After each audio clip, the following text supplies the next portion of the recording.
Muy buenas tardes, amigos de Voces y Contextos. Nuevamente este sábado 28 de agosto estamos con ustedes. Sí, es 28 de agosto. Estamos con ustedes y vamos a... Sí, es un pequeño errorcito, es un 2 por un 1. No hay problema, no es de preocuparse, pero aquí estamos este 28 de agosto y nuestro tema hoy es la revocación de mandato y la reforma electoral. ¿Por qué se decidió este tema entre el director y los colaboradores? Es en base a una situación que acaba de pasar en esta semana, en la que a pesar del ataque sufrido contra los campechanos, de parte del Tribunal Federal Electoral de la Federación, el Tribunal Electoral decidió iniciar el recuento de todas las casillas de la votación en Campeche. Los resultados se vieron, bueno, aquí lo dijimos, que Laida Sansores había dicho que hagan el recuento, nosotros ganamos la mayoría de los distritos, vamos al voto por voto, no les tenemos miedo, no le tenemos miedo al partido palero de la derecha, que es el movimiento ciudadano, que pues extraño que mi amigo el maestro Sotelo hoy no traiga la camiseta naranja. Ahora me van a acusar de verde ecologista. Ahora viene de verde ecologista. Bueno, pero aquí estamos. Lo importante es que en ese proceso que vivimos, todos los que de la Cuarta Transformación y los campechanos, sabíamos y estábamos seguros que se ganaba. Se ganó. La decisión del tribunal tendrá que salir. Yo creo que a Otalora y compañía pues les está doliendo la cabeza porque pues quién sabe más que quieran agregarle a ese veredicto, pero ya está. Entonces vamos adelante a hablar de eso así de pasado.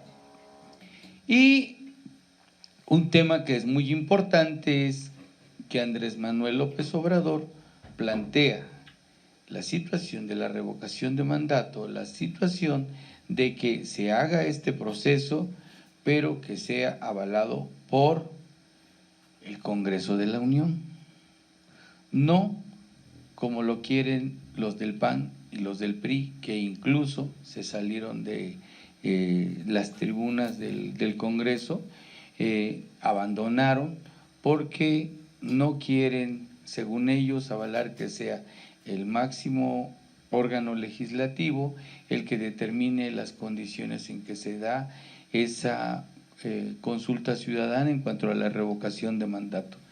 Y ahí estamos estancados toda la semana, Morena haciendo planteamientos, los del PAN haciendo contrarreplanteamientos, los del PRI igual, se salieron, por ahí los del PRD también igual, haciendo señalamientos que antes eran propios de la derecha, hoy ya son de ellos. Entonces, así está el asunto y por eso nos atrevemos a hablar del tema de la revocación de mandato y lo que viene ya en este nueva parte del Congreso de la Unión, ahora que se instale lo que sería la reforma electoral. Esos dos temas. Antes, pues le damos la bienvenida a mi compañero Indalecio Güemes, al maestro Humberto Sotelo, al maestro José Guadalupe Sánchez y al maestro Porfirio Palestina. Con ustedes va a estar un ratito, no le vamos a dar mucho tiempo a nuestro amigo José Guadalupe Sánchez, alias Gatell, poblano, para que dé la versión de el COVID en Puebla. Bueno, independientemente de que a veces la riega el señor Gatell, bueno, yo quiero yo quiero plantear más bien una definición digamos, de lo que hoy está pasando con el regreso a clases. Y creo que mis compañeros van a coincidir en ese sentido. Bueno, si bien es cierto, el planteamiento del gobierno federal es que el regreso a clases es muy necesario. Sí faltan a garantizar también las condiciones de la infraestructura. Muchas de las escuelas fueron vandalizadas y creo que en ese sentido el gobierno federal y los gobiernos estatales sí están poniéndose las pilas para que estas instalaciones, que si no queden al óptimo, pero sí queden funcionables. Y el otro punto es esta embestida de algunos intelectuales orgánicos, de medios de comunicación, que sin sustento científico han empezado a atacar esta posibilidad o este proceso de que lleguen a clases ya los niños, que además había que decirlo, es de manera gradual, es de manera híbrida, es decir, se van a dividir a los grupos académicos en 2 o hasta en 3, pero ya es una realidad. Bueno, ¿qué es lo cierto? Efectivamente sí ha habido hospitalizados de los niños y creo que hay que darles la prioridad como debe de ser, y creo que en ese sentido el gobierno está dando esas garantías, pero que también hay datos muy duros de lo que está pasando y de alguna manera el maestro Indalecio la vez pasada lo tocó, de lo que están pasando con los niños en sus casas. Bueno, hay un dato que es espeluznante, que da precisamente un organismo de la Organización de las Naciones Unidas, que hay un retroceso en el proceso de aprendizaje y educacional de los niños de un 80%. O sea, lo que va a pasar es que estos niños no van a tener el mismo aprendizaje que lo que hubiera sido de manera normal. Pero además hay otro tema que nadie dice, es el maltrato que están haciendo de los niños. Entonces, digo, como todo en la vida hay riesgos, y creo que si los papás y todos toman las debidas precauciones, no tiene por qué pasar nada. Y efectivamente, creo que esta es una situación que es preocupante, porque los niños deben ser una política pública de manera permanente del gobierno federal, y además debe de ser muy cuidadoso.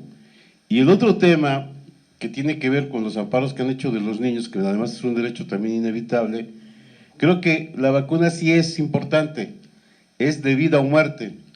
Y yo no dudo, compañeros, y lo decimos al público, que el gobierno ya está diseñando esa estrategia. Sería un error que el gobierno no lo estuviera previendo. Entonces, en ese sentido, me parece que nuestra definición es que la estrategia del gobierno federal es una estrategia adecuada, ¿sí? Y que, por otro lado, fíjese qué chistoso, aquí a mí me llama mucho la atención, cuando los niños, cuando el gobierno federal no tenía una posición, una embestida total de los medios, ¿por qué no regresan a clases?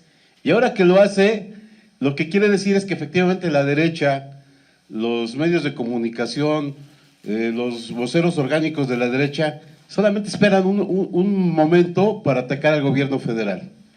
Y además había que decirlo que los gobiernos estatales, según el semáforo que tengan y las condiciones, van a determinar las fechas para ir a la normalidad del proceso educacional de los estudiantes de primaria sobre todo.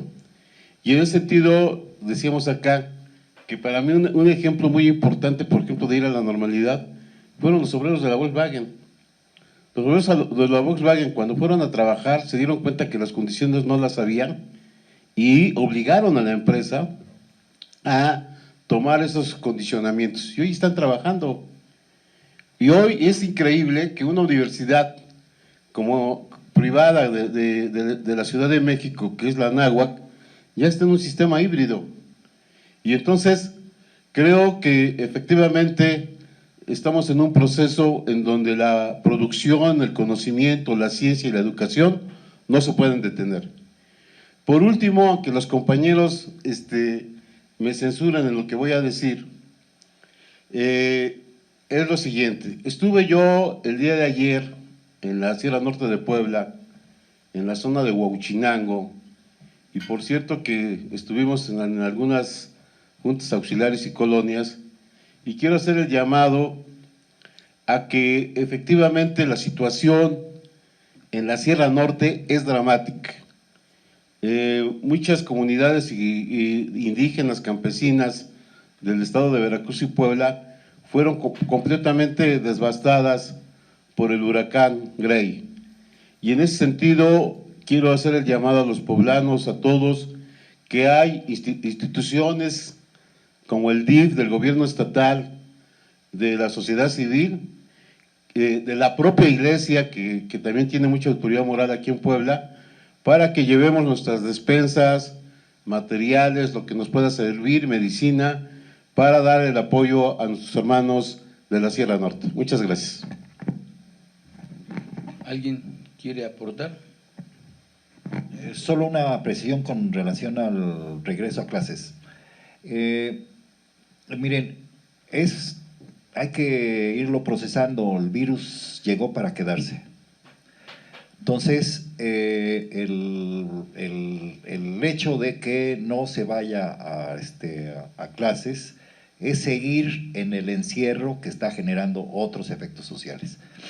Entonces, lo quería yo subrayar porque la derecha, digamos, o el gran partido de derecha, incluyendo los medios, están planteando que no se vaya hasta que todo el mundo se vacune. Y sinceramente es un despropósito. Yo estoy seguro que también están ya viendo lo de la vacuna. Creo que en Cuba están comenzando a aplicarla a niños. Entonces, creo que están en proceso de investigación las autoridades sanitarias aquí en México. Creo que va a avanzar. Maestro. Pues es muy difícil, pero yo creo que la opción correcta es la que decía nuestro guía espiritual, jefe, líder. ¿Quién? ¿A qué me refiero? AMLO. Pues, por favor, esa pregunta no se pregunta. No, sí, no, ese sentido común. Bueno, a veces el sentido común, decía un filósofo francés, el sentido común es el menos común de los sentidos a veces. No, es difícil a veces, digo, y realmente yo lo veo en muchos en mi familia, los chavos están volviéndose unos monstruitos, y los padres, y no, es una cara, psicológicamente es una situación terrible. No, es una situación, problema psicopatológico. Bueno, aquí no hay expertos en psicología. Pues también Gatell, el maestro también es experto en psicología. Yo creo que no, yo creo que sí. Pues, tomen medidas de sana distancia, todo, cúbranse. Que los papás, no que paguen una cuota como lo están haciendo en el sentido de a forciori, sino que cooperen para tener los pisos sanos, para que tengan agua limpia, todo eso, sí. Agua, ¿cómo se llama? Potable. Pero no, yo creo que es preferible esa opción, de plano. Tienen sus riesgos, de que tienen sus riesgos, pero yo creo que esos son menos dañinos ese riesgo que el otro.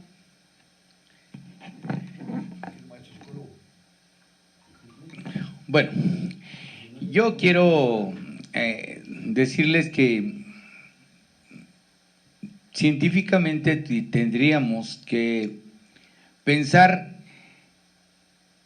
en que la vacuna es la opción y tendríamos que decirles que es un proceso que se está llevando a cabo, que todavía está estancado, porque pues no hay la cantidad de vacunas que se necesita, a pesar de que se consiguieron en muchos países, han aportado, se han dado ya la posibilidad de ir avanzando, pero faltan los niños, faltan los menores de 18, entonces habría que pensar la forma en que se va a echar a andar en las escuelas. Indudablemente que la Secretaría de Salud y la SEP han impulsado ya una propuesta. El día de hoy, no me dejará mentir una persona que está presente, estuvimos en una escuela secundaria y fue, para mí, en lo particular, fue mi sorpresa que el propio director dijo que no se va a obligar a nadie a ir al plantel. Se tiene que cumplir con el proceso de inscripción, el proceso de instalación de maestros, los pocos niños o muchos niños que acudan recibirán sus clases y los que no puedan acudir, porque así lo hayan decidido sus padres, pues se quedarán en casa y se les buscará la opción no digital, y la preciso porque así lo dijeron, no digital, pero sí la forma de tener mecanismos en que ellos, en base a cuadernillos, resúmenes y demás material didáctico con el que cuenten, puedan ir sacando adelante sus tareas. Indudablemente que eso significará un compromiso de los padres de familia de ponerse a estudiar junto con sus hijos. Conforme esta situación avance en las instituciones y planteles de educación, se va a ver exactamente hasta dónde se tiene la razón en cuanto a correr el riesgo. La gripa común y corriente causó muchas muertes, la influenza, muchas muertes, tantas enfermedades como el sarampión y otras más han causado muchas muertes. Sin embargo, pues se ha luchado contra ello, se ha establecido y la sociedad se ha rehabilitado. Esta es la parte más importante que creo también se debe de pensar. ¿Cómo rehabilitamos a la sociedad para inmiscuirse en el tema educativo de sus hijos y pensar primero ellos de manera madura para poder dar la orientación a sus hijos y saber explicarles que tienen que cuidarse las manos, lo que tocan, usar el gel antibacterial, usar todas las medidas preventivas e higiénicas para poder estar recibiendo clases presenciales. Ahora, no van a acudir todos los alumnos de un salón de clases a las escuelas, van a haber periodos. 15 días acude la mitad del grupo y luego la mitad del otro grupo. Se rota, pero se está buscando la forma. No es, y aquí es donde les doy la razón a mis compañeros que me precedieron, no es lo que está diciendo la derecha, el conservadurismo. No es eso, no está mandando a Andrés Manuel a que los niños se mueran en las aulas. Esa es la forma perversa y antihigiénica mentalmente de parte de Calderón, Fox y toda la raza de panistas y los de ultraderecha y de derecha que están pensando que es algo que no está planeado. No está planeado en su cabeza porque para ellos la destrucción es más importante y la destrucción de proyectos aún más. Creo que poco a poco nos iremos insertando en una sociedad que combate el COVID, pero también que combate la corrupción de la ultraderecha. Esperemos ver muy pronto a Ricardo Canallín en la cárcel. Bueno, ya cambiamos de tema y entonces el maestro Porfirio Palestina nos hará la introducción a lo que es la revocación de mandato y la reforma electoral. Gracias, compañeros, por invitarnos. Pensé que no íbamos a llegar al tema, aunque es muy importante, indudablemente, lo del COVID. Creo que vamos a una reforma electoral, a una reforma constitucional. Son tres reformas grandes, son tres reformas gigantes. Es la revocación de mandato, la reforma electoral y también el asunto de la Guardia Nacional. Entonces, el día de hoy es concretamente la revocación de mandato. Pero antes que esto, hay que ver cómo queda constituida la Cámara. La Cámara, por ejemplo, queda de la siguiente manera. La fuerza predominante o la de mayoría simple, aunque no quieran reconocer que existe una mayoría, sí existe la mayoría simple. Y esa mayoría simple va a servir para muchas cosas. Morena tiene 198 diputados, el Verde 43, el PT 37. Por lo tanto, hacen un total de 278 diputados, con los 3 que nos volaron. Pero, por el otro lado, el PAN, PRI, MC, PRD tienen 222, el PAN 114, el PRI 71, el MC 23 y el PRD a lo histórico y a punto de perder su registro con 14 diputados. Entonces, ellos hacen un total de 222 diputados, lo que los refleja en una minoría. Sin embargo, para las reformas constitucionales se requieren de 2/3. Y esas 2/3 partes son las que van a llevar a una gran negociación política. Y es ahí precisamente donde el poder legislativo se va a tener que poner las pilas y se va a tener que apartar de muchas situaciones que aquejan. ¿Por qué? Por lo siguiente: tenemos que ver hasta dónde conviene a cada uno y hasta dónde les obedece la doctrina del ser contras a todo lo que da, sino que tiene que verse quiénes son más consecuentes con las acciones democráticas y quiénes quieren más a México. En esta posición tendrá que haberse mucho cabildeo, tanto de los representantes de las cámaras. De ahí que, por ejemplo, lo que ha ocurrido de que la compañera Olga hoy llegue al Senado, y bueno, da mucha importancia para el caso de la presidencia del Senado, pero también da algunas cosas porque ya parecía concurso de vedette. Hay compañeras que no tenían las tablas, con todo respeto, pero esto lleva consigo a que llevan una persona con mucha capacidad, con mucha inteligencia para entrar a estos diálogos. Con ella la presidencia, con Monreal al frente de la bancada de Morena y como un bloque gigante en el Senado, va a ser interesante.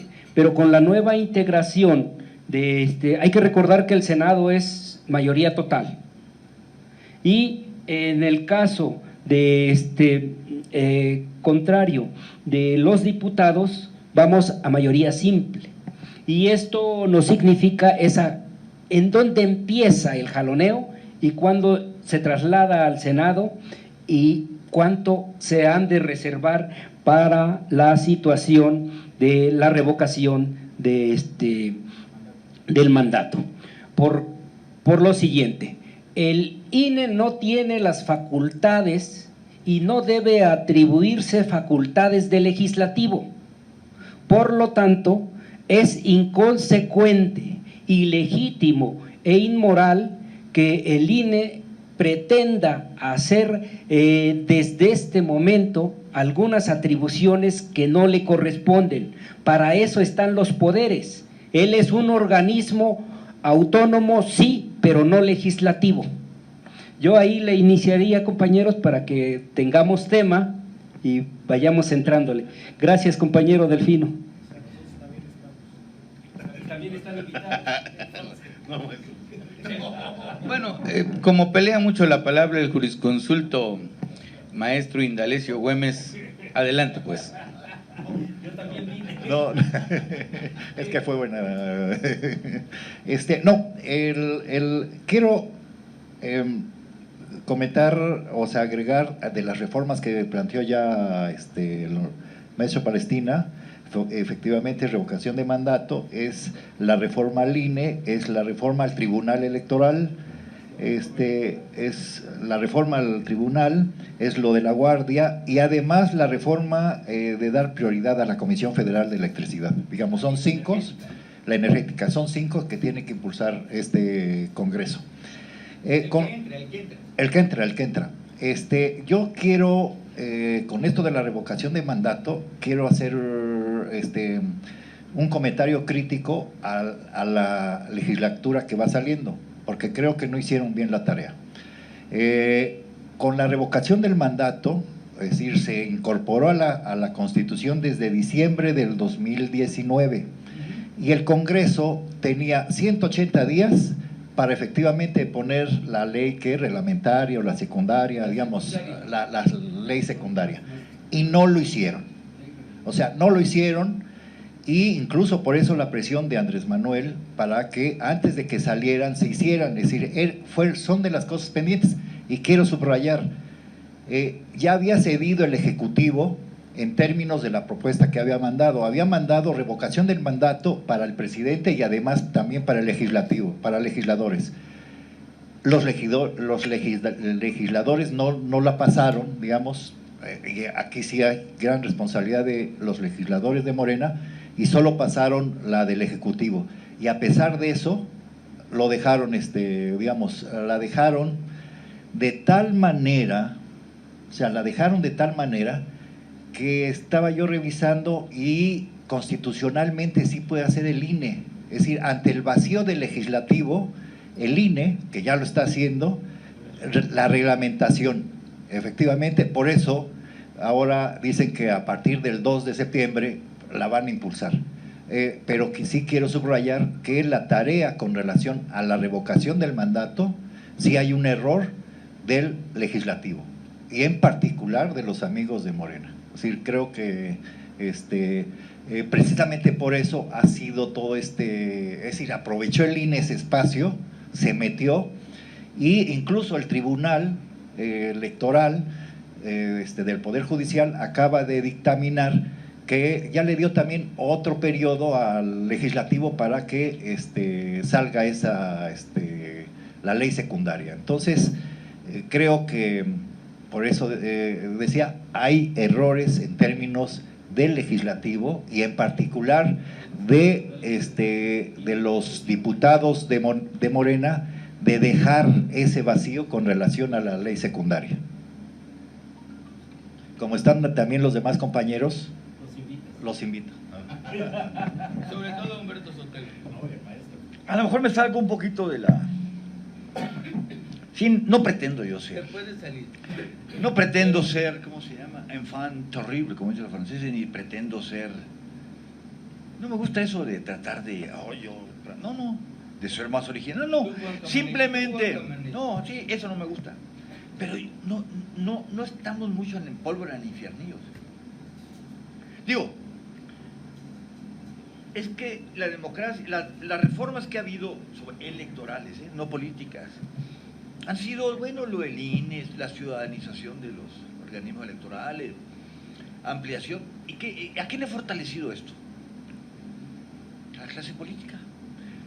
Hagan una estadística, a lo mejor el que sabe estadística, ¿qué renovación ha habido de la clase política? Y van a ver que es infinitamente insignificante. Simplemente se abrieron nuevos espacios para la clase política. Los cines, unos cambiaron de color, pero sigue siendo la clase política. Revisen. No he tenido tiempo de ponerme a calcular. Revisen institutos estatales electorales, los institutos nacionales, pero no ha habido una democracia, un cambio de democracia. ¿No sería mejor buscar la manera de buscar una reforma política? Sí, la revocación del mandato es fundamental, pero no sé, me entra la duda. Estoy pensando en voz alta, no estoy proponiendo todavía, no estoy diciendo esto, no tengo tanta sabiduría ni tanta claridad, ya tengo el as en la manga. No, si buscamos una auténtica democracia hay que quitarse toda esa bola es un desgaste tremendo, una guerra de infiernillos, desgaste para Morena, desgaste para Obrador, desgaste para el proyecto auténtico de la 4T. Yo propondría, ¿por qué no vamos pensando? Yo lo voy a hacer aunque no le guste a mi jefe y a mi guía espiritual. Aunque sea yo. Sinar, claro. ¿Qué pensaste, pues? No, Delfino. Delfino, mi gurú. Sinar sería uno de mis ídolos, pero el que nos da línea aquí es Delfino. Digo, no tengo tanta fuerza ni tanto eso. Pero yo estoy pensando, ay sí, a ver cómo buscar una fórmula con poquita gente, de buscar una alternativa a esto. Es que ya me cansó esta palabra. Lo que llamaba Lenin cretinismo parlamentario. Yo soy leninista. No me gusta el cretinismo parlamentario. Pérdida de movimiento ciudadano. No, pues ahora que se quite la elección y viene el INE y nos pone a todos el movimiento. Ahora a volver otra vez. No, una cosa terrible, cretinismo parlamentario. Y no estoy proponiendo, ay, por desgracia, qué lástima, una revolución socialista. Si yo pudiera, Lanza la voz. si yo pudiera, ay, una revolución socialista, qué maravilla. Así como hicieron en Cuba. No, vámonos a tomarla. No, qué consideraciones. No. Bueno, no planteo eso porque sé que no se puede. Pero ¿qué he planteado? La vez pasada, tomando experiencias históricas. Mira, muchos de los politólogos, sociólogos, no, pues ¿qué dice Biagio e Giovanni? ¿Qué dice Mauricio Berger? ¿Qué dicen los expertos en sociología, expertos en derecho? ¿Cómo se llama? Hansel, ¿cómo se llama Hans? Bueno, pero no recurren a situaciones históricas. Yo insisto, la vez pasada ponía el ejemplo de Francia con el general de Gaulle y lo retomo. Cuando el general de Gaulle renuncia, él plantea, ¿qué quiere usted? No quiero desaparecer la Cámara, el Parlamento. ¿Qué quiere? Que no me estorbe. ¿Y cómo? Entonces usted no es... No, yo no soy dictador. Nunca he sido dictador, pero tampoco quiero que me dejen gobernar. ¿Y cómo le va a hacer? Una nueva república. Y Máquina se salió con la suya, la quinta república. La cuarta era un estorbando. Cité este ejemplo, lo vuelvo a insistir. ¿Y qué pasó? 14 años, 15 años se pasó de Gaulle esperando esa reforma y llegó la reforma y pudo gobernar. Por desgracia vino el 68, el mayo del 68. Yo estoy con los estudiantes. Parecía que caía el gobierno. ¿Qué hizo de Gaulle? El Parlamento le pidió la renuncia. Ah, sí. Pues vamos a ver lo que dice la Quinta República. Un referéndum.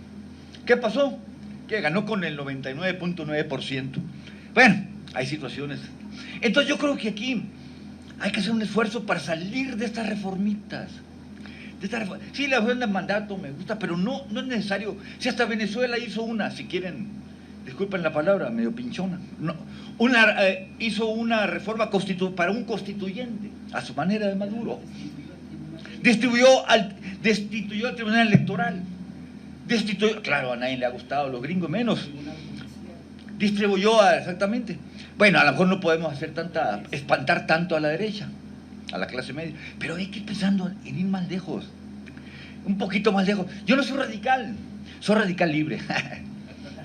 No, tampoco soy ultraizquierda, no se puede, estoy consciente, pero no sé hasta qué punto, ayúdenme a pensar, a buscar una alternativa.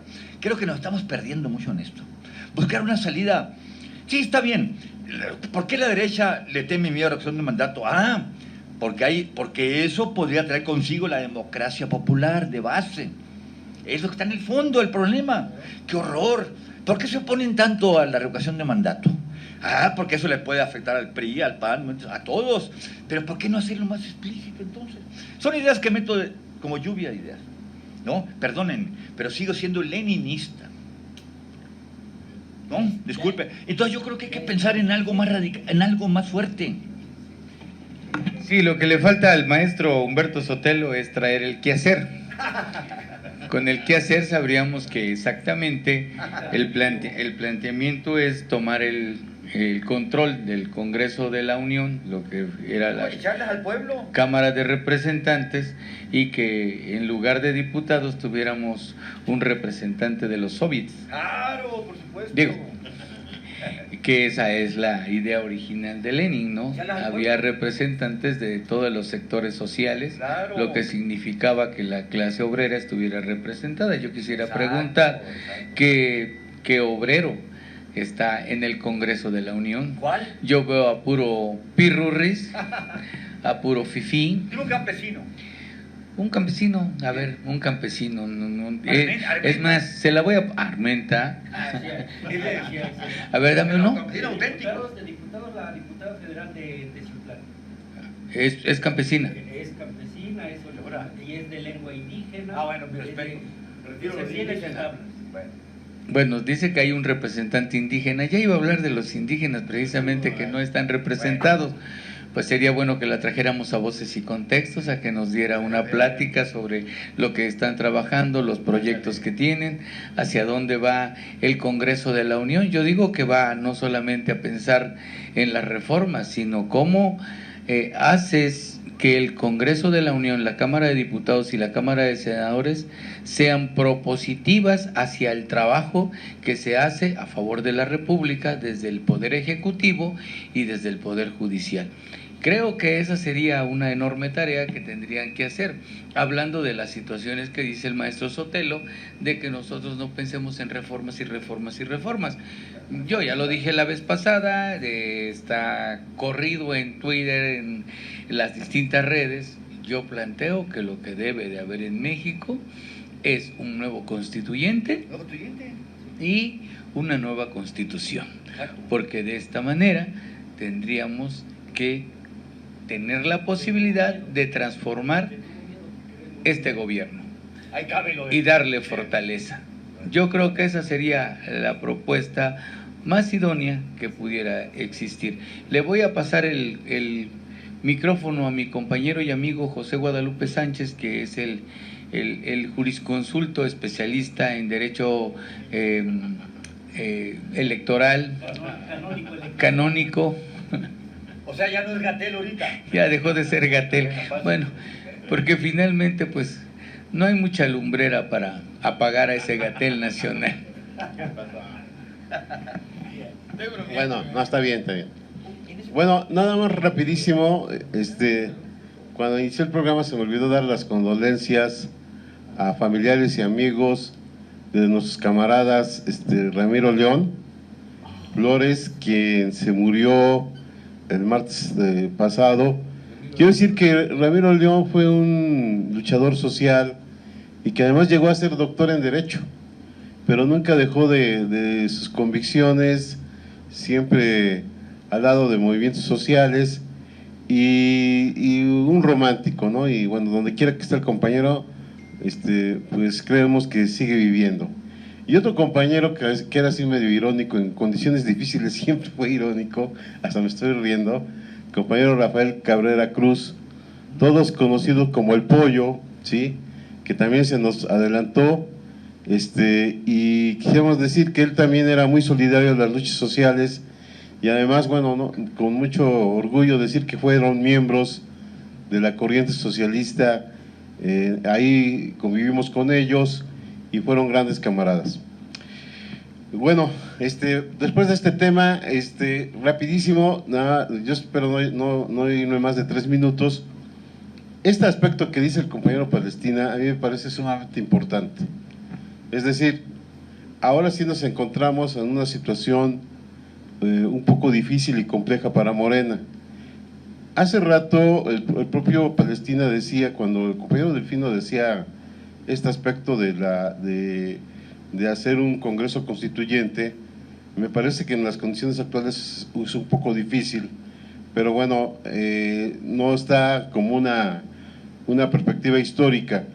Lo cierto es que efectivamente nos encontramos en una situación en donde el Ejecutivo, su partido dominante, no tiene la mayoría para hacer los cambios constitucionales.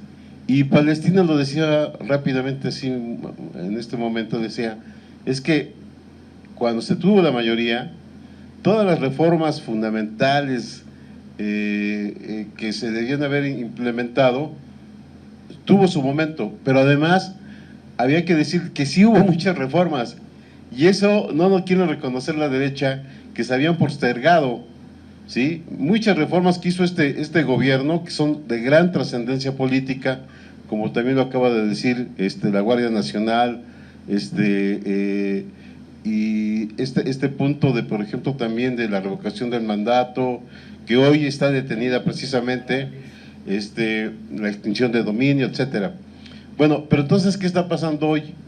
Creo que finalmente lo que está pasando es que el procedimiento de la ley secundaria está parado.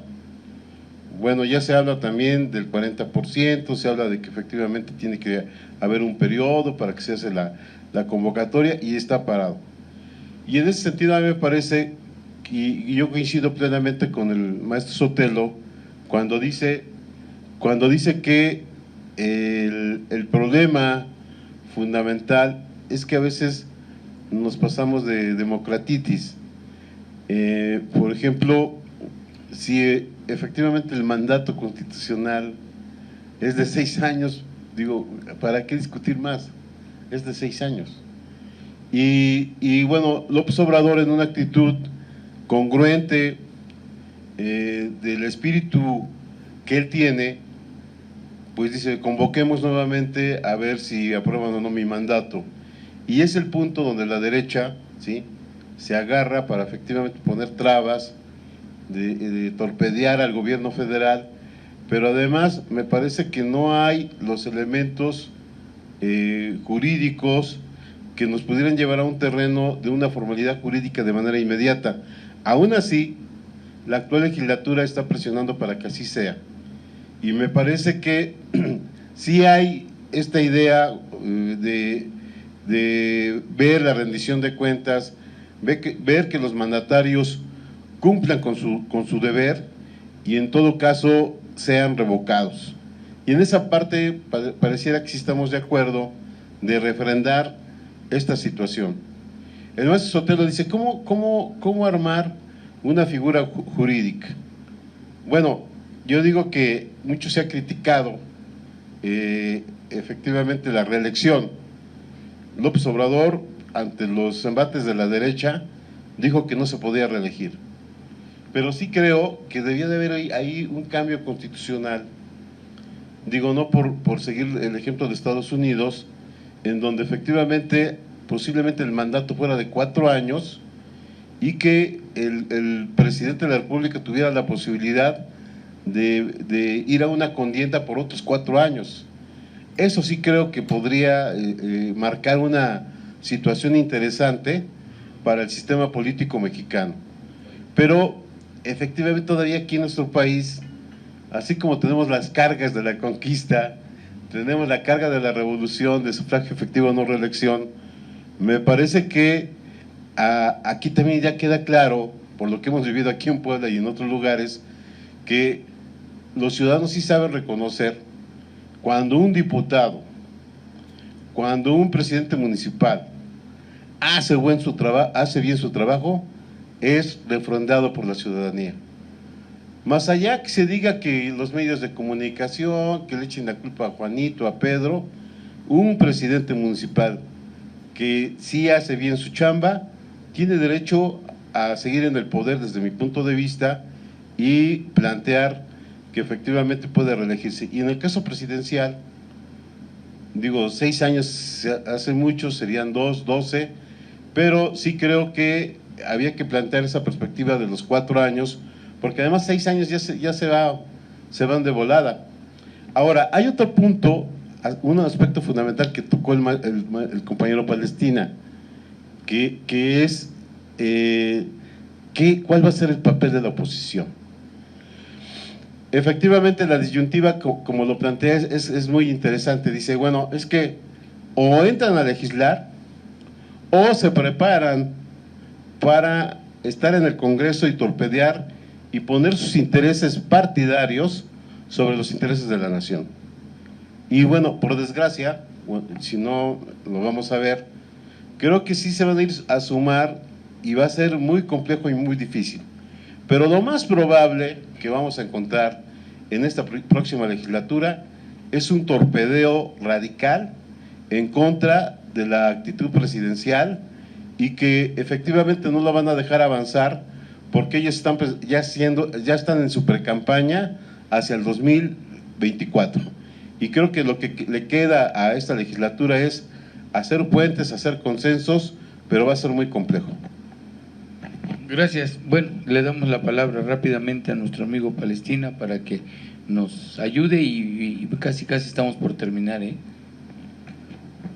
Bien, hay que entender lo siguiente. El INE, el día de hoy, se supone que debe aprobar o ya aprobó su proyecto para el gasto de 2022, para las próximas elecciones. Desde este momento ya tiene que tener cuánto le va a destinar a la consulta, ya tiene que tener cuánto le va a destinar a las gobernaturas intermedias que vienen y otro, tiene también el Congreso de la Unión ya dio unos lineamientos para la ley secundaria de la revocación de mandato. Entonces creo que en este sentido se está avanzando y va a seguir en esta dinámica, pero también hay que entender que cuando hablamos de las reformas electorales que vienen en el paquete en el que insiste Andrés Manuel, hay asuntos tan importantes del INE, del propio tribunal, que el tribunal realmente no es tribunal, es un juez sesgado. Si bien es cierto, en el conteo se repite y nuevamente gana Laida Sansores en Campeche, les deja otra vez la oportunidad, porque ahí hay un vacío, y dice, ahora sí ya puedo impugnar. Y entonces Eliseo, el candidato de Movimiento Ciudadano, empieza con su amenaza: no he salido a la calle, pero voy a matar al tigre, al león, al puma, al jaguar. Entonces empieza a decir aguas, y esta postura de provocación que, bueno, si realmente tuviera el consenso ya hubiera salido. Creo que el no salir no significa que tenga que ir a tomar el malecón de Chiapas o de Campeche, o hacer más eventos de lo propio. Creo que las circunstancias son de una situación de cómo va a actuar el tribunal y por qué esa insistencia. Y lo otro, cuánto tienen oculto para que tumben un determinado número de casillas, que se están requiriendo cerca de 100 casillas para que se pueda anular la elección o pueda generar un cambio de la votación. Esto realmente en una elección tan cerrada no creo que se logre, pero si el tribunal asume consecuencias adversas y contrarias al legítimo derecho, como lo hizo en los casos de Michoacán y de Guerrero, cuidado, porque entonces la situación está más crítica de lo que parece, y es una provocación no al Estado de Campeche, sino a la República. Así lo vería en ese sentido, y creo que la reforma electoral debe ir más allá. En ocasión pasada hablábamos de que se quitaran las pluris, pero ¿qué pasaría si se reducen esas 200 pluris a 100? Y que además no fuera por lista de familias o por los bendecidos de las cúpulas de los partidos, sino que fuera al porcentaje mayor de cada distrito. Y entonces dijeran, a ver, vamos a ver los porcentajes mayores de cada candidato a diputado, y entonces te sorprendería por cuántos en cada circunscripción saldrían. Esa sería una postura un poquito más fuerte, ¿no? Entonces creo que hay muchos temas por seguir, y nos va a dar más todavía para discusión. Bueno, y el tema que metió el compañero Porfirio, me parece muy debatible el asunto de las pluris, pero es lo mismo sobre la reforma, y nuevamente volvemos al mismo reacomodo de los intereses de la oligarquía, que es la que había venido gobernando. Cuando hoy se les está ganando y se tiene mayoría, quieren revertirla y quieren mantener su reforma tal y como la tienen, no quieren cambios. Eso sería, ¿no, maestro? Yo, digamos, eso es también como para un tema especial, y también lo que abordó el licenciado Guadalupe, lo de la reelección, porque no, o sea, es que en este país, por desgracia, digamos, esas aperturas que aparecen como, digamos, para evaluar al gobernante, se distorsionan completamente. Es decir, ¿cuántos presidentes municipales sin necesidad de, es decir, se han reelegido? O sea, es decir, es vicio. Y digamos, llega a tal nivel que ahora en la Cámara en los diputados están planteando que los diputados se pueden autoproponer independientemente para la reelección, independientemente del partido. O sea, aguas pues, pero es un tema interesante que habría que abordar. Ahora, yo lo que para terminar, quiero subrayar lo que dice el maestro, efectivamente, eso de radicales libres, no sociales, sino en el sentido químico, físico, matemático, porque realmente sí es un vicio.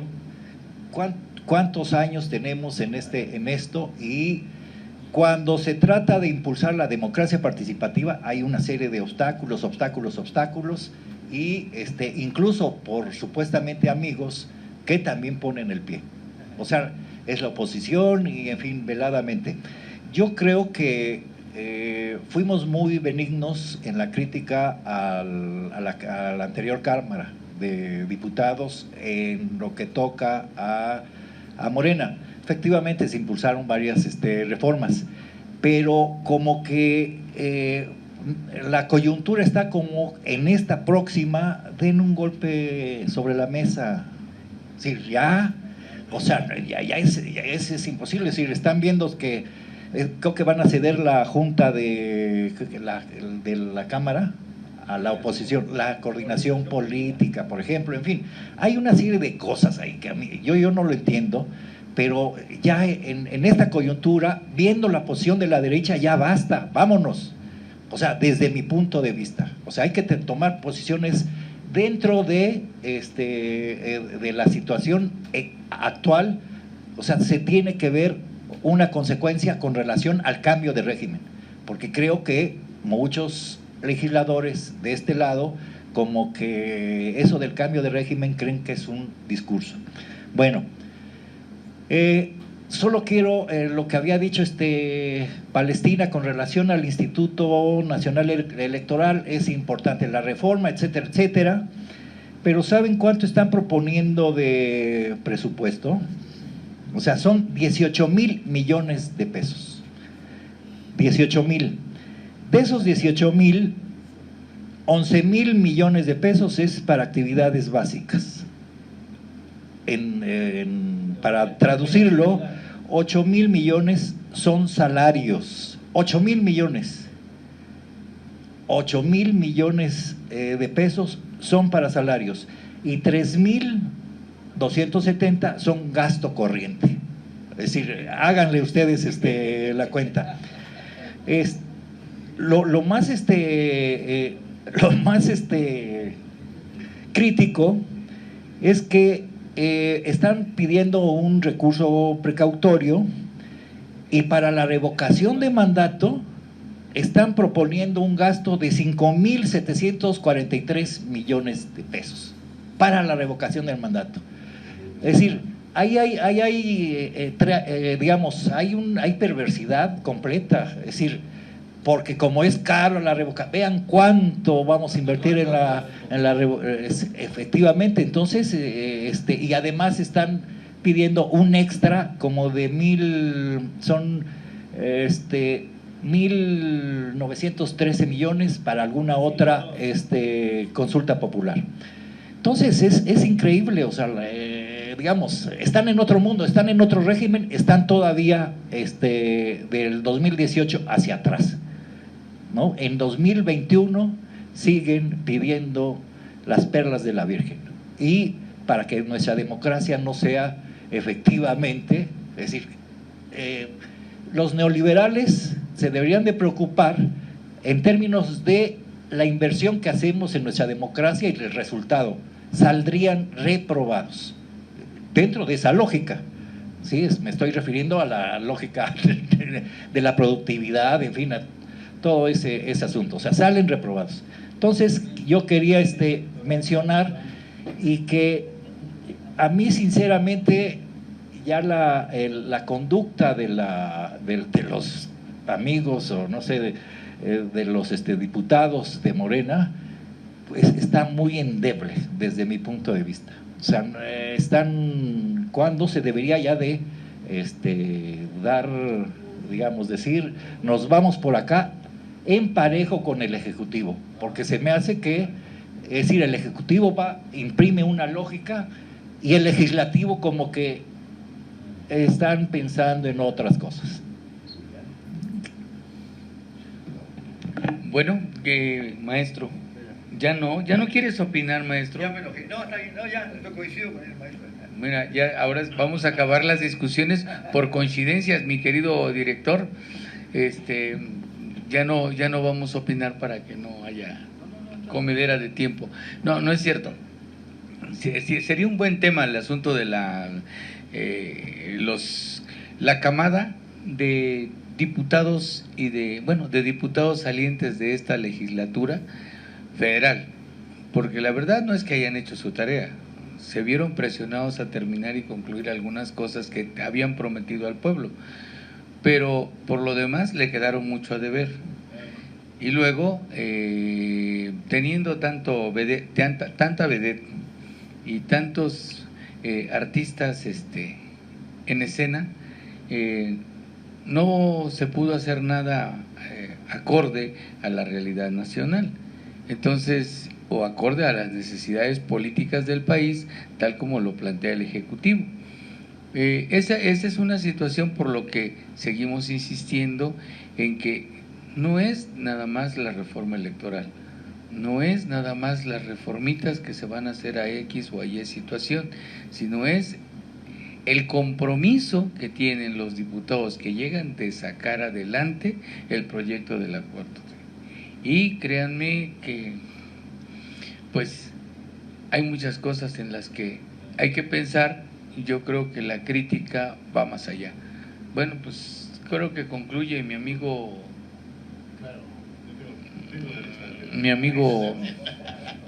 José Guadalupe Sánchez. Es que desde hace rato me está codeando y me está golpeando porque quiere participar. Le digo que le voy a dar 3 minutos, de los últimos 3 minutos del programa, se los damos a él. Lo estoy pellizcando y aunque no crean, el compañero Delfino sí tiene sus llantitas. Y no te hagas el maestro, no te agarres los minutos del maestro. Ok, nada más una cuestión. Se hizo un estudio, es más, había que buscarlo, sobre el grado académico de los legisladores. Y resulta que algunos eran médicos, algunos eran dirigentes sociales, algunos eran maestros, algunos por nexos de poder, lo que ustedes quieran. Pero casi la mayoría no sabía legislar. Entonces, estamos hablando del entre 60 y el 70%. Bueno, hoy la lectura de esta idea de la reelección también no nos da un parámetro. Por ejemplo, el caso de la Ciudad de México, donde para mí se me hace un buen legislador Pablo Gómez, independientemente de que a veces es medio controvertido, y pierde con este tipejo de Cuadro, y dices, ¿qué está pasando ahí? ¿No? Pero se dio. Bueno, pero ¿qué es lo que estamos planteando? Que efectivamente esta idea de los legisladores es que la experiencia legislativa debe haber capacidad intelectual y capacidad de legislar. Tiene que haber experiencia. Y entonces resulta que los nuevos diputados la mayoría cree, algunos, incluso aquí en Puebla y a nivel federal, que ser diputado es hacer gestión social. No es cierto, falso de todas falsedades. Es legislar aspectos que tienen que ver con el aparato institucional y jurídico y estar pendiente a readecuar la estructura jurídica legislativa del país.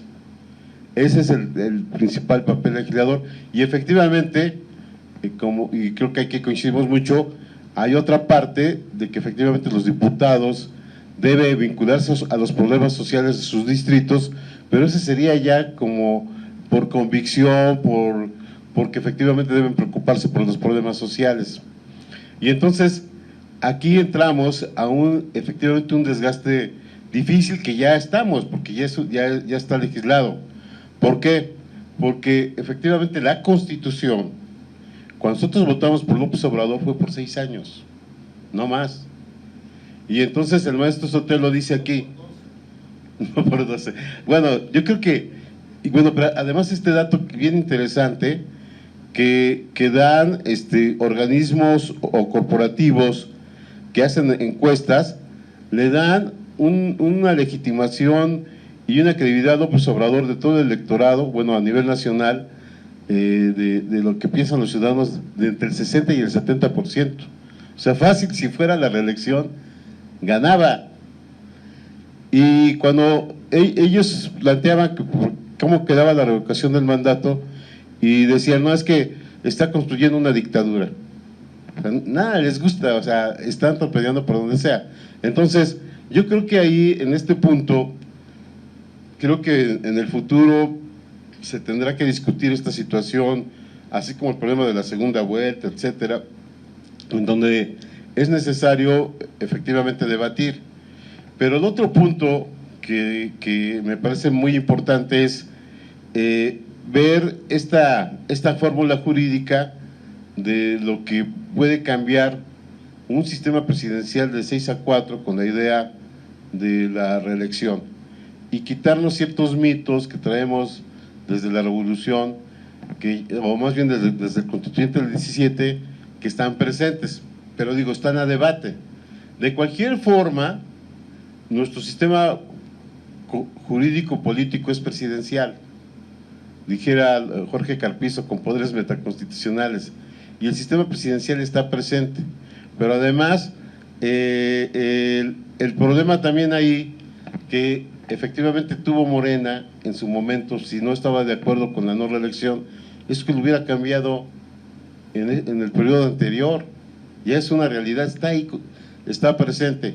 Y yo lo que sí veo, y Indalecio lo describe más o menos así, es que si esta legislatura que está terminando pudo legislar con muchas trabas y problemas, aún teniendo mayoría, ahora no tiene la mayoría para hacer cambios constitucionales, va a ser más difícil, más complejo. Y yo veo una oposición reacia, no ve por el interés nacional, sino va solamente en su lógica de poder. Pero creo que en la medida que Morena empuje y se vaya acorralando mediáticamente y demostrar que la oposición está trabando muchas cosas, ahí está el punto. Y ahí me parece que los morenistas están en un error porque creen que los grandes cambios constitucionales vienen desde arriba, y no es cierto. Todos estos cambios constitucionales que vienen pueden ser empujados a partir, ahora sí, de la movilidad social. Y por último, yo nada más diría estos dos aspectos. Nuestro sistema político mexicano y la Constitución del Congreso de la Unión o de la Cámara de Diputados son de 500 diputados, 300 de diputados uninominales y 200 de mayoría relativa. Bueno, una característica de nuestro sistema político es que es plural y es multipartidista. Y nos parece que efectivamente quitar completamente los 200 diputados rompería esa esencia. Entonces yo coincido en esta idea de reducir a 100, porque 400 pueden decidir lo mismo que 300, pero quitarlo dejaría a un lado aquellas minorías que aspiran a ser un partido político distinto ante esta crisis que existe en los partidos políticos. Y por último, creo que en el caso de los senadores, ahí sí creo que se debían de quitar los diputados de representación proporcional. Posiblemente podría existir la primera mayoría, porque ¿cómo era posible que en el sexenio anterior Puebla tuviera 5 diputados? ¿Qué somos 5 estados? No, con los de representación proporcional eran 5. Era, no, 5. Son 2, a ver, te explico, 2 de la primera mayoría. 1 no, de la primera mayoría, las 3 de la primera minoría, y los de representación proporcional que alcanzaban de los senadores. Es decir, el PRD, por ejemplo, tuvo como senador a Barbosa. No, estoy hablando de la anterior legislatura. Entonces había una sobrerepresentación. Entonces sí creo que en el caso de la Cámara de Senadores, esa representación sí se debe determinar, porque está en contra del sistema federal. O sea, no puede ser que un estado esté representando a otro. Son 5. Bueno, la sobrerepresentación ya está, de hecho, discúlpame, José Guadalupe, que te arrebate el micrófono. La sobrerepresentación ya está, porque finalmente los partidos políticos que se supone deberían de tener representación eran aquellos que no habían alcanzado un número grande de diputados. Lo que era la LOPE, la Ley Orgánica de Procesos Electorales, 1982, o sea, cuando inician los procesos de pseudo-democracia en nuestro país, cuando le dan la oportunidad de participar al Partido Comunista Mexicano, entra el PMS, el PMT y luego PSUM. O sea, la idea era que ellos no alcanzaban una representación y por eso se buscó el que los partidos minoritarios tuvieran una representación. Sucede que fue llegando la proporcionalidad y entonces los partidos que sacaban mayor porcentaje se llevaban el mayor número de representantes. Luego entonces, ahí pierde su eficacia lo de la representación proporcional. Finalmente yo creo que ese no es el problema. El problema sigue siendo y seguirá siendo el que una reforma electoral que solamente obedezca a la clase gobernante no va a servir para nada. Y que me disculpen los compañeros, amigos, aliados de Morena y el propio presidente de la República, si es que no trabajamos en una sola línea de cambio y de transformación en el Congreso, esta seguirá estando igual y seguirá estando a modo para que en el 2024 ¿sí? La derecha, con mucho dinero, así como arrebató municipios aquí en Puebla, San Andrés Cholula, San Pedro, Cuautlancingo y algunos, y Puebla, lo haga nuevamente. ¿Por qué? Porque va a vaciar recursos, va a comprar el voto y seguimos cayendo en una elección de los neoliberales. Entonces, y con lo que tiene Morena en este momento y los que van a llegar, no nos alcanza para el debate. Yo creo que voy más allá a lo que decía José Guadalupe cuando hablaba de Pablo Gómez, que no es posible que hayan puesto a Pablo Gómez a competir cuando se pudo haber ido de plurinominal. Sencillamente. ¿Por qué? Porque es un hombre de debate. No. Lo que pasa no es una situación. Lo que hizo con esta ley, con la ley actual lo que hicieron fue, ¿por qué? Porque las bandas de Morena, y lo tengo que decir así, las bandas de Morena solamente utilizaron su nombre, su apellido para quedar. No es posible lo que dicen del señor de Tecamachalco, su hija diputada. él diputado, y creo que va a coordinar, y su hijo en Tecamachalco, presidente municipal. O sea, se apropiaron del partido. El partido Morena está secuestrado, lo vuelvo a repetir. Entonces necesitamos transformarlo. Partido, ideas y llegar a una cuarta transformación. A lo mejor ya sin partido, porque necesitamos ciudadanizar los procesos. Tenemos que buscar la forma en que haya una real representación social que busque acotar el poder exacerbado que tienen los apellidos, los guetos, o sea, de gente que viene del PAN y del PRI y que se apoderaron de Morena. Eso es real y creo que hoy vale la pena decirlo y que lo sepan a los cuatro vientos, que eso es lo que está sucediendo. Con la democracia no se juega, con la representación popular tampoco y con la participación ciudadana mucho menos. Ese sería mi punto de vista, no sé si alguien quiere opinar al respecto. Ahora sí. Muy brevemente, ¿no? El poder se ejerce. Bueno, no voy a entrar aquí no voy a entrar a debatir porque, bueno, es respetable la propuesta del maestro Guadalupe. Yo no estoy de acuerdo con los pluris. Pero bueno, eso en su momento lo discutiremos con calma. Lo que sí retomaría es el asunto una reforma que acabe. ¿Cómo es posible que se continúe con esa política de la familia? Miren, el presidente actual, el electo en Tecamachalco, hijo de Mier, del coordinador de la bancada de Morena, es una pena, es una vergüenza.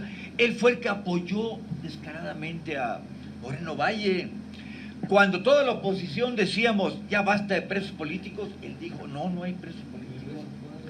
No, espérame, para allá voy. No hay presos políticos. Dijo lo mismo que Díaz Ordaz, no hay presos políticos, hay políticos presos. Pero una vergüenza, ¿cómo? Bueno, la base de Morena sí sabían eso, pero no tenemos la posibilidad de frenar eso. Bueno, ahí está Bartlett. Yo insisto que Bartlett se hizo revolucionario en las últimas fechas. Pero mira, ¿de quién dependía la presencia de Abdala, de Bartlett? ¿De quién protegió? ¿Sabías tú que Mier fue el presidente del PRI en la época de Bartlett? En el sexenio de Bartlett, pues. Yo me acuerdo porque debatía, no debatía el PRI, no se podía, pero lo impugnábamos, aunque no lo quieras creer, mi compadre Norberto y tu servidor. A Mier porque era un tipo conservador, de lo más cerrado, Mier. ¿Cómo es posible que este tipo esté liderando la Cámara? Es su hija de diputada y su hijo de presidente. Yo sé que la comadre de Sinar no hizo buen papel, la de Tecamachalco, ¿cómo se llama? Marisol. Bueno, sí, digo con todo respeto. Están disparando los datos. Pero, ¿cómo es posible? Bueno, entonces, no estamos acá hablando de resentimiento. No. De que no quedó uno de nuestros amigos. No. Pero es que no puede ser eso en Morena. Es familias. Mira los casos de Evangelista, los casos de Claudia, su mamá, presidenta ya de la Junta, de la comisión. De la comisión, no, de honorabilidad y justicia. De honorabilidad y justicia. Y no sabe derecho. No, deja tú eso. Yo no creo en los títulos en ese aspecto. Pero no conoce nada de leyes. Pero entonces yo creo que necesitamos una reforma que empiece por ahí, que los enemigos... Me salió otra vez lo leninista. No podemos permitir que los enemigos del pueblo estén encabezando una revolución que es del pueblo, pues, hombre. Una revolución en el sentido popular. Decía Lenin, ¿quiénes son los enemigos del pueblo? Pues aquí están enquistados en el poder. Ahí está. Parte, no todos. Con los intereses. Los intereses. ¿Pero por qué? Porque ni tú, con todo respeto, ni usted ni yo, podemos impedirlo. ¿Por qué? Porque así están las cosas. Porque no hay una reforma que nos permita... Pero bueno, si no podemos transformar el Estado, transformemos a Morena mientras. Bueno, ¿alguien más? ¿Cerramos? Bueno, darle las gracias, compañeros, a todos por escucharnos. Denle un like en YouTube, en Face, en Voces y Contextos. presenten sus preguntas, estamos dispuestos al debate. Sé que en algunas no coincidimos y esta es una esencia que nos hace diferentes. Vamos a seguir poniendo en participación y bueno, está claro que el ejercicio de poder sigue estando en una casta, seguiremos luchando en esta dinámica, creemos que somos idealistas, constantes y un sentido pésame para los familiares del compañero Ramiro León Flores y para el compañero Rafael Cabrera Cruz. Nuestro más sentido pésame y como estuvieron en la corriente socialista, la lucha sigue.